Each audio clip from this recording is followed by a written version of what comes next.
Hello everyone, I hope you're doing well today. I am the sock that you lost while you were still wearing it, Jager. And today, I wanted to talk a little bit about Arcane, because it's one of the most perplexing build types in this whole game, okay? And that's because the bleed and the poison infusion probably work quite a bit different than you would expect, okay? So Arcane is the only one of the setups in this game that has 3 different infusion types, and all of them are quite kooky, okay? And I don't make a whole lot of stuff about Arcane simply because of how weird it is. Oftentimes I like going with builds that are just very consistent, like dexterity and strength. But you know what? Sometimes you just gotta do a little bit of bleeding and a little bit of farting, you know? It's quite powerful. And today I wanted to mostly focus on full send Arcane, okay? This character right here, which by the way, we still don't know who the masked perpetrator is under the mask. This is once again not Antebellum. She has actually put out an assassination attempt on Michael Zaki for making fashion this awful even possible in the game. I don't know when she's going to make a return, so sorry for the information. We still don't know who the masked perpetrator is. But anyway, full send Arcane is a bit weird, and it's even weirder than an Arcane hybrid, okay? For the majority of weapons that you are going to bleed infuse, it's actually really not an Arcane infusion. Sure, the bleed gets more effective the more Arcane you have, but very little of your damage is actually tied to your Arcane stat when you bleed or poison infuse something. Say the Warped Axe, for example, one of the highest strength scaling weapons in the game. It is still very squarely going to gain the most from a strength build when bleed infused, okay? So I got a buddy who runs a bleed, whatever it's called, Warped Axe. I don't know why, I'm getting hit with like Alzheimer's and dementia. I can't remember things I just said. Oh my god, that combo. We'll get on to the Flamberge in a minute. Yeah, he runs bleed Warped Axe on a build that has a pretty standard amount of strength, right? And then a bit of Arcane, just to help with the bleed proc process. But even before bleeding, his damage is so high that it makes up for it.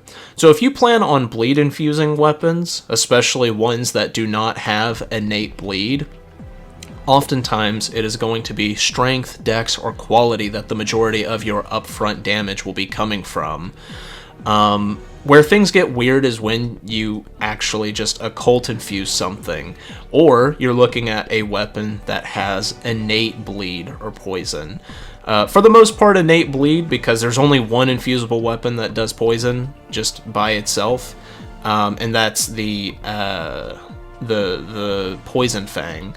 But what's interesting is that when you occult infuse something with innate bleed or poison, while not to the same extent as a bleed or a poison infusion, it will still increase the base build-up, which is very interesting. So when it comes to a full send Arcane character, you've got some unique stuff to put on the build, right? But you also, and when I say that, I mean like somber weapons like the Sleep Grease, Ripple Halberd, stuff like that. But when it comes to infusible weapons, it turns a lot of these weapons that are perhaps not the best in class, but have a bleed, like innate bleed, into something really dangerous when you occult infuse it with a Poison Mist, Ash of War. Now, this still can work for certain weapons like Twin Blade. You're gonna say like the Twin Knight, Twin Blade, bleed, infuse it, and put Poison Mist on it, but that's mostly because Twin Blades are so good at building up procs as it is. But for all of those other weapons, you're going to have good base damage due to Occult making it to where a weapon almost entirely scales with your Arcane, right? You're going to get not quite as much bleed buildup, but a very close amount to what you would be building up with a bleed variation of that weapon. And if you run Poison Mist, you are doing double proc, okay? And where a Arcane character really comes into its own is when you're double procking with a setup, okay? And the reason why is because obviously anyone can Bolus. Anyone can Bolus a poison, anyone can Bolus bleed buildup, but if you're doing both, you have to make a choice, okay? Let's just appreciate this breathtaking gameplay real quick. That that was quite something, wasn't it? Anyway, when you are double procking, they have to choose between the two. And you also have the ability to run a projectile Ash of War, or say the Dragon Harpoon, the one from the DLC. That's a super fast projectile. Because oftentimes what makes Poison, for example, so strong is the exaltation bonuses. Sure, Poison is very nice, especially the lower someone's HP is, but where you're really getting value from it is how easy it is to proc and how much damage it gives you when you're running the exaltations. And then you throw on top of that they would rather get rid of the poison. I'm sorry, I was just distracted by literally getting a face full of Rolana's moons. I wish I meant it that way, but I'm talking about getting one shot by a spell. God, man, this fucking game, man. No good Boonda in this whole game. Whatever. Anyway. Yeah, poison adds a ton of value, and when on top of that, they have to choose between getting rid of poison, which gives you a bunch of base damage, especially for your occult weapons, with that added base damage just off the jump. You also have the capability of, say, like running in, punishing their poison bolus, and getting a bleed. Insanely powerful, okay? And so I wanted to talk about some of the strongest weapons to run on a double proc setup, okay? Now, maybe not all of these are literally the most powerful thing you can run, but they are certainly some of the stronger ones, and they are the ones I think that fit the playstyle the best, okay? So that's what the real meat and potatoes of today's video is going to be. Now, it's also worth mentioning that some of these things I'm talking about I'm not necessarily doing in today's footage. I was just experimenting. I was just being a quirked up white girl in today's video. So, you know, please excuse me for that. But I think what I will be discussing will pique your interest. That was a shiest backstab. Good job to that dude bro right there. That was a good backstab. Alright, I'm going to do 5 weapons that I think match the double proc playstyle very well. Okay? So the first one is going to be the Wakizashi, okay? The Waki has innate bleed, and when it comes to using an offhand dagger, or using a dagger with a shield, oftentimes, for most builds, it's going to be the best option as is, okay? It's one of the longer daggers, also does the most damage on the most amount of builds. Now, I do believe that the Syncadia does more damage on strength by quite a bit, but other than that, you do have a very good reason to run the Waki on the majority of builds, and double proc is one of them. Yeah, it makes the Waki, which is a weapon that is super easy to land your hits with, so hard to deal with. And if you're running it as an off dag, right, which once again Wakizashi is great at doing, that poison you're getting from the Wakizashi once you've used your poison mist is going to in turn make your main hand weapon stronger, hit harder, and whatnot. And that's kind of the idea behind what you're seeing on screen with this Flamberge. I'm not running it double proc. Stormcaller is actually very good on full send Arcane with either innate bleed or bleed infusion, because it gets the full 3-hit combo on the first use of Stormcaller, and then the Flamberge's R2 panic catches a panic roll, which is really cool. So that combination of 4 hits is very, very good and is very likely to bleed your opponent, right?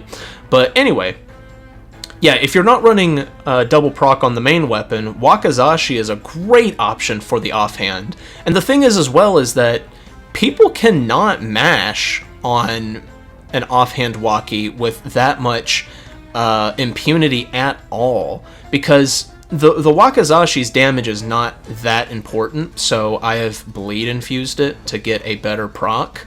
Yeah, I mean, it's like 2 to 3 on the majority of players if I get some uninterrupted hits in, right?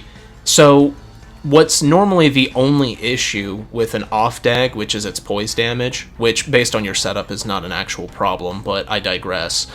It makes it to where if someone thinks they're going to mash hyper armor through your shit, they might just not. They might just take 1200 to the face. So yes, off Wakizashi, very, very shiced choice. As well as Wakian board, but I was not using that in today's footage. Alright, number 4, as previously mentioned, is going to be Poison Mist on a bleed-infused Twin Knight Sword, which is a twin blade. It is... The reason that it works so well is while yes, you don't have very good upfront damage running it this way, because twin blades hit twice on the majority of their attacks, and also two-handed weapons are not going to have any type of nerf, generally speaking, like Power Stance does when it comes to status build-up, it makes twin blade unreal at building up both statuses, okay? So its upfront damage is mitigated by how strong your build-up is going to be. It is insane. And then you add on top of that, not only your exaltation bonuses, but twin blades kind of get to enjoy every single talisman effect that like buffs the damage of something very well. So two-handed tally, best use case for a twin blade is using it two-handed. That works out perfect. Multi-hit talismans, great at that too. Dashing attack ones, your best attack is a running attack, so that checks out. Already getting those exaltation bonuses, you can run the bleed one too. Like, honestly, the sky's the limit. The problem is that you can't fit everything that it wants to use onto all of your talisman slots. You gotta pick and choose. So, yes, extremely powerful option. Twin blades are some of the most disrespected weapons in this whole game. I am not joking when I say that twin blades are legitimately S tier, okay? I need to redo the twin blade video that I made about a year ago, because my opinions have changed drastically over time, okay? Twin blades are absolutely fantastic, and they are especially good on an Arcane character. Trust. Now, I'm not going to spend that much time on number 3 because I hate this weapon.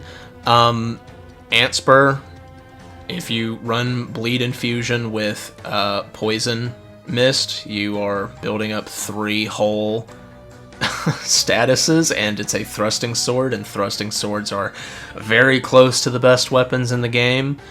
Yeah, I mean, this one's been known about forever, though. Yeah, just screw this weapon. Why is it infusible?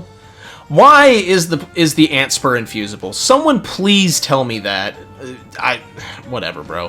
Who designed this thing? Like, it's got George R.R. Martin written all over it. Like, I'll just put it like that. Alrighty, my number dos pick for a double proc setup is going to be the base Great Katana, okay? These last 2 entries, now granted, the placing on this list is a little bit like, all 5 of these are great options. I'm not necessarily entirely talking about viability, I'm talking about like what fits the identity of this playstyle the most. In which case, honestly, I probably should have put Antspur at number 5 because I hate the thing, but anyway.